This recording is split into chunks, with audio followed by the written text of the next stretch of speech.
Durant la guerre sino-japonaise de 1937 à 1945, une unité militaire de recherche japonaise nommée Unité 731 fit des expériences sur des humains. Hommes, femmes et enfants servirent de cobayes pour tester des armes bactériologiques. Des milliers de personnes furent exposées à des maladies telles que la peste, le typhus, le choléra, la syphilis et la gonorrhée. Tandis que bien d'autres subirent des amputations et transplantations expérimentales. Viols, grossesses forcées et vivisection sur des personnes vivantes auraient même eu lieu. On estime le nombre de victimes de l'unité 731 à un chiffre allant de 300 000 à 480 000 personnes. La grande majorité, des citoyens chinois, coréens et russes.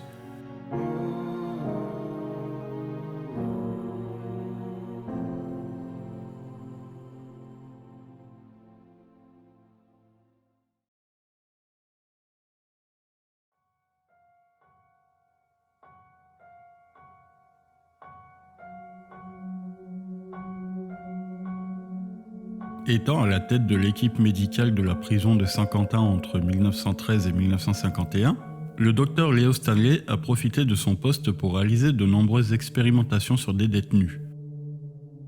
Obsédé par différents concepts en lien avec l'eugénisme et persuadé que ces expériences bénéficieraient à ses patients, Stanley stérilisa nombreux d'entre eux.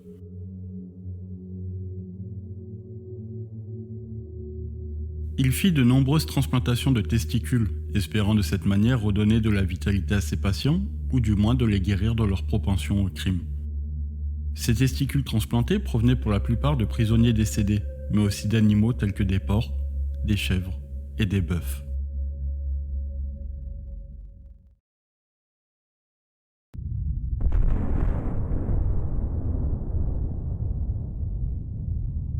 Une lumière aveuglante.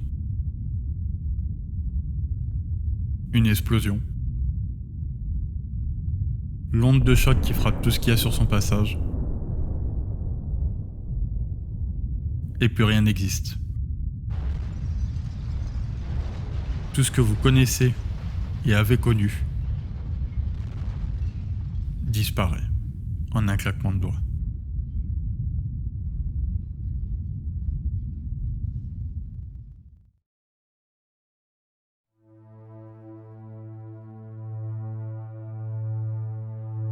De 1946 à 1958, le gouvernement américain transforma les atolls de Bikini en sites d'essai pour l'observation de bombes nucléaires et à hydrogène.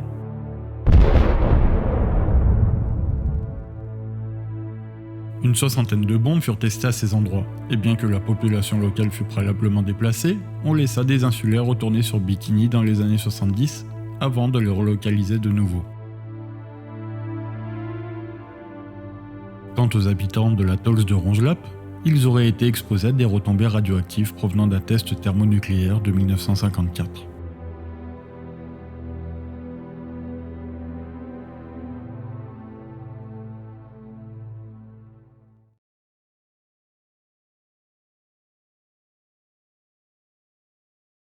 Les faits sont les faits.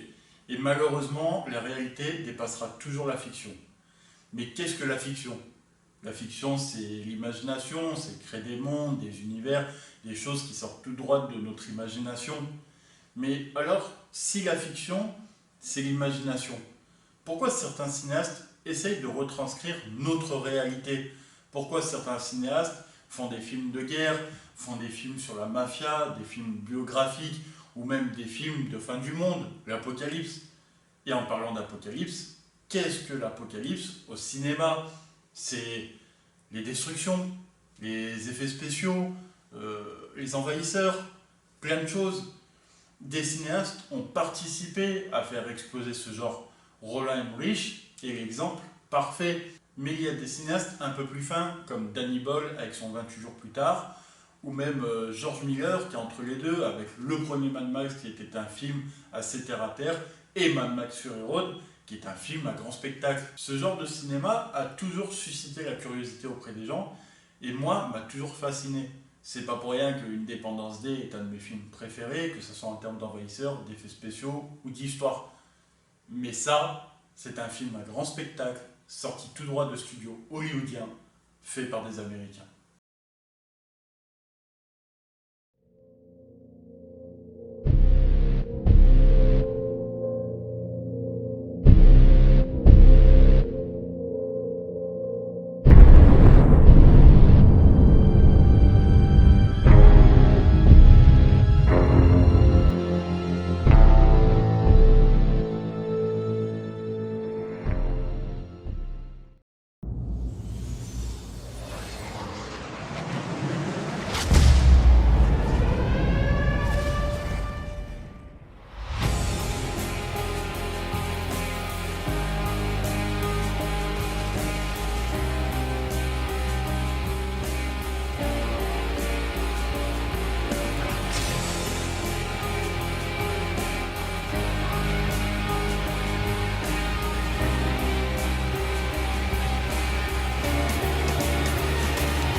The Divide est vraiment un film très vrai pour moi et très flippant parce que tout simplement c'est un film qui montre la vraie nature de l'homme. C'est-à-dire que l'homme est un prédateur et que face au danger, il est capable du pire.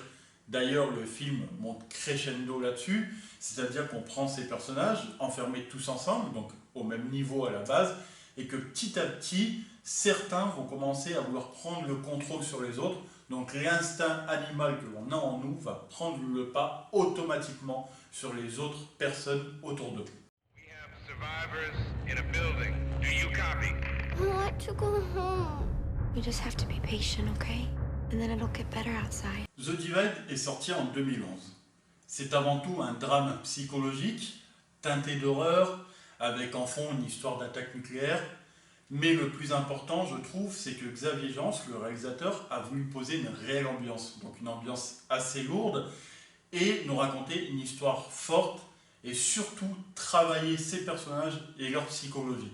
Et là, le film est fort.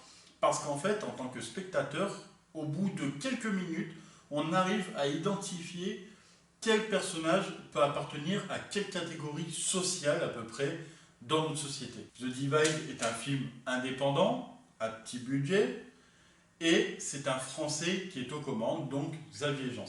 Si tu ne sais pas qui est Xavier Jeans, c'est celui qui a réalisé Hitman, qui est un de ses films les plus connus, Budapest, qui est sorti il y a 2 ans à peu près. Il y a aussi Frontières, qui est un film d'horreur français, et si t'aimes l'horreur, le gore et Samuel Le Bihan, fonce. Les acteurs sont tous vraiment bien, je tiens à le dire.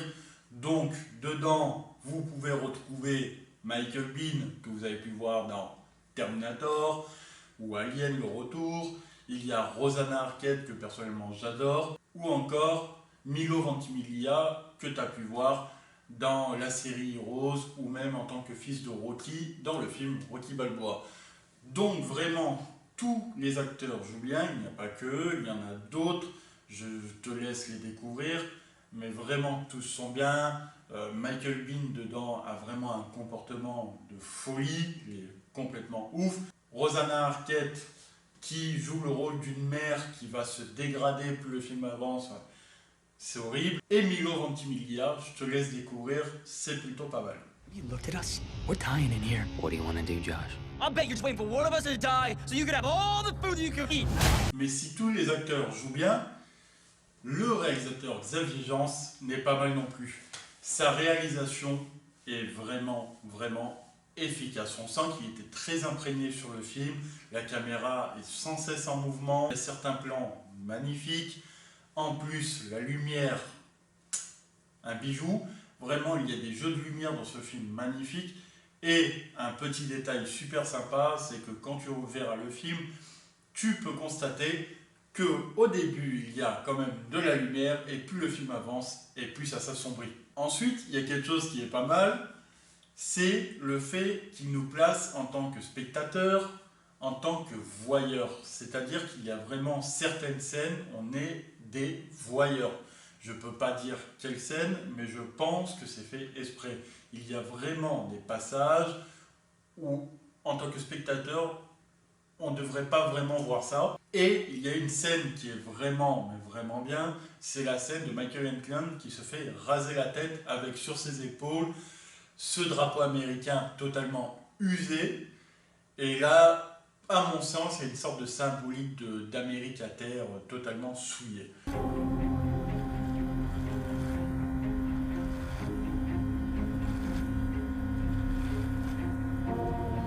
Comme je l'ai dit, Xavier Jeans travaille ses personnages et leur psychologie.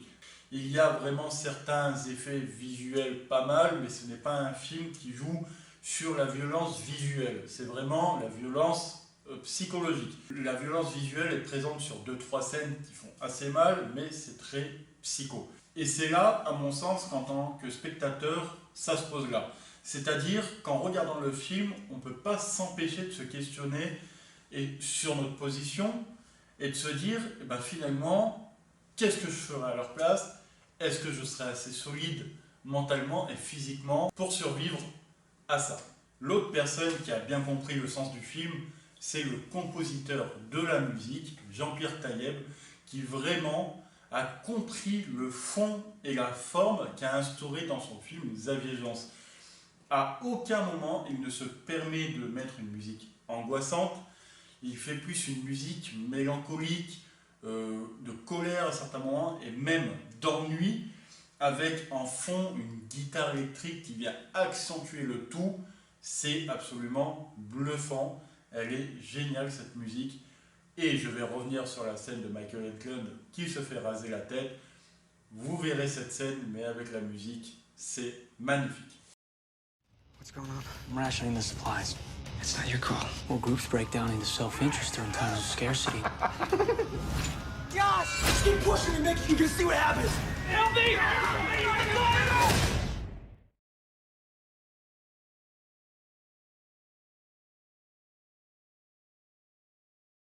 Comme je l'ai dit plus tôt, The Divide est un film qui joue sur la psychologie. Et en parlant de psychologie, il faut savoir que certains acteurs sur le tournage ont perdu jusqu'à 17 kilos pour seulement 31 jours de tournage. Donc il faut savoir qu'ils suivaient un régime strict et ils étaient suivis par un nutritionniste. Et Xavier Jeans a expliqué que quand il arrivait le matin sur le plateau, il voyait les acteurs sur des tapis en train de courir pour perdre le maximum de poids possible. Et vous pouvez voir vraiment l'évolution physique des acteurs tout au long du film. Pendant le tournage du film, où ils ont eu un problème financier. Mais en bref, un des stagiaires du plateau est allé voir ses parents en demandant s'ils pouvaient financer le reste du film à hauteur de 2 millions de dollars. C'est une galère absolue, mais c'est beaucoup plus galère que Frontier Hitman. Parce que film indépendant, donc totale liberté de faire ce que je voulais, plus de liberté que sur Frontier, parce qu'il n'y avait pas ces histoires de distribution sur le film, on n'avait pas encore de distributeur en fait sur The Divide, donc tu fais ton film tel que tu l'envisages, et derrière, juste des problèmes de thunes. C'est-à-dire, là, tu te confrontes réellement au problème de financement d'un film indé. C'est-à-dire que l'argent, le financement est fragile, tu peux perdre des partenaires financiers à tout moment, même quand tu es en tournage. Donc tu sais pas si ton film tu vas le finir, et au jour le jour, le film peut s'arrêter. The Divide est sorti dans plusieurs festivals, comme Gérardmer, l'Étrange Festival, ou le film international de Catalogne de Sitges, où il a été nommé au prix du jury, de la mise en scène et du meilleur film. Donc au final, The Divide est un super drame psychologique. Regarde-le, ça vaut vraiment le détour. J'espère que cette vidéo t'a plu. N'hésite pas à t'abonner, à liker, à partager, tout le tralala. On se retrouve pour une prochaine vidéo. Je te dis à bientôt. Tchuss!